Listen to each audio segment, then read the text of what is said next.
آمادگی بدنمو به هر حال باید نگه داریم، چون بعدش دیگه مسابقات شروع میشه و بالاخره باید رقابت کنیم. برای همین توی خونه تمرین میکنم، فضایی که حالا بتونم استفاده کنم روی پشت بوم، داخل خونه و حتی توی کوچه‌مون. خب یه فضایی هست که فضای سبز داره و وقتایی که خب هیچ کس نیست میرم اونجا تمرین میکنم.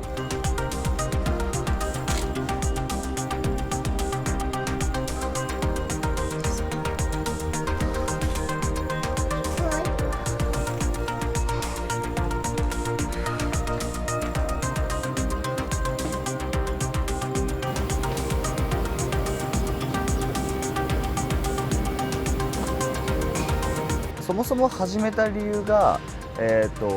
自分で遠征費を捻出するためっていうことと、あとは練習に復帰するときに、